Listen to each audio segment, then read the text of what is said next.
Ya, Assalamualaikum warahmatullahi wabarakatuh. Bertemu lagi dengan Ibu Putri pada hari ini. Apa kabarnya anak-anak Ibu? Semoga sehat selalu dan selalu dalam lindungan Allah. Mudah-mudahan hari ini anak-anak Ibu tetap semangat ya dalam pembelajarannya secara daring. Pada hari ini kita belajar tema 2, menyayangi tumbuhan dan hewan. Subtema 4, menyayangi hewan, pembelajaran 5. Pada muatan pembelajaran kali ini ada 3, yaitu bahasa Indonesia, yang kedua matematika, dan yang ketiga PPKN. Tujuan pembelajaran kita, yang pertama, anak-anak Ibu dapat menentukan pecahan sederhana sesuai dengan gambar. Yang kedua, anak-anak Ibu dapat menuliskan pecahan senilai menggunakan gambar. Yang ketiga, anak-anak Ibu dapat membuat daftar tugas individu berdasarkan perannya dalam kehidupan sehari-hari sebagai wujud pengamalan sila Pancasila yang dilambangkan dalam Garuda Pancasila. Yang keempat, anak-anak Ibu dapat melaksanakan tugas sesuai perannya dalam kehidupan sehari-hari di lingkungan sekolah sebagai wujud pengamalan sila Pancasila. Yang kelima, anak-anak Ibu dapat menjelaskan tokoh yang terdapat dalam dongeng secara tertulis dengan tepat. Yang keenam, anak-anak Ibu dapat memerankan tokoh dongeng yang dibaca. Nah, pada pembelajaran bahasa Indonesia kali ini, yaitu KD 3.5 dan 4.5, menentukan penokohan dalam dongeng. Nah, salah satu unsur dalam dongeng adalah tokoh. Nah, penokohan ini adalah tokoh yang ada di dalam dongeng beserta sikap dan sifatnya. Untuk mengetahui siapa saja tokoh pada dongeng, anak-anak Ibu dapat membaca dongeng dengan seksama. Jadi setelah membaca, anak-anak Ibu dapat menentukan siapa-siapa saja tokoh yang ada di dalam dongeng tersebut. Yang ketiga, catatlah tokoh-tokoh yang muncul. Catatlah sifat dan sikap tokoh-tokoh tersebut. Nah, selanjutnya pada pembelajaran matematika, kita belajar matematikanya yaitu KD 3.2 dan 4.2, yaitu pecahan senilai. Pecahan senilai adalah pecahan yang memiliki nilai yang sama dengan pecahan lain. Nanti selanjutnya kita akan lebih melihat lagi yang bagaimana sih pecahan senilai itu. Nah, ini contohnya. Ayah memiliki sepetak tanah.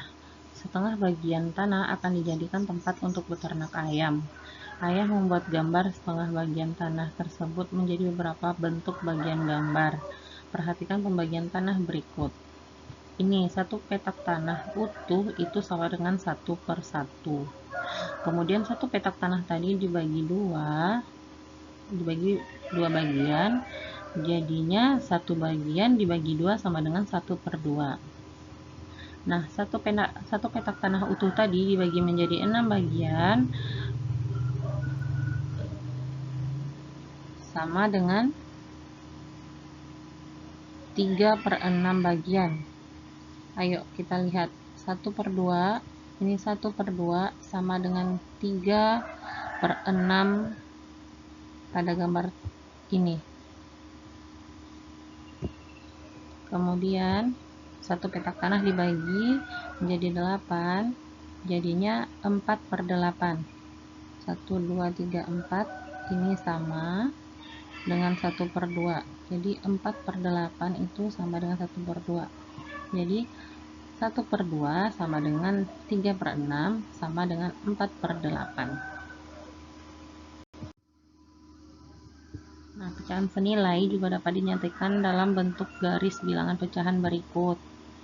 1/2, ini ada 0/2, ini 1/2, ini 1. Ini 0/3, 1/3, 2/3, ada 1. 0/4, 1/4, 2/4, 3/4, 1. Lihat garis ini. Yang ada garis putus-putusnya menyambungkan dari pecahan satu ke pecahan lainnya itu adalah pecahan senilai. Jadi 1/2 ini sama dengan 2/4, sama dengan 3/6, sama dengan 4/8, sama dengan 5/10. Nah, lihat 1/3 sama dengan 2/6. Lihat 1/4 sama dengan 2/8. Nah, begitu selanjutnya. Kemudian, pembelajaran ketiga kali ini adalah PPKN dengan KD 3.3 dan 4.3, yaitu pembagian tugas di sekolah. Nah, apakah kamu pernah berbagi peran dan tugas di sekolah? Pembagian peran dilakukan untuk mencapai tujuan bersama. Jadi, apabila kita bagi pekerjaan tersebut, pekerjaan itu yang berat akan lebih ringan, yang lama selesai akan menjadi cepat selesai. Tolong-menolong dan bekerja sama akan membuat pekerjaan menjadi lebih ringan dan cepat selesai. Nah, terima kasih sudah menonton video pembelajaran dari Ibu hari ini. Kita cukupkan sampai di sini. Assalamualaikum warahmatullahi wabarakatuh.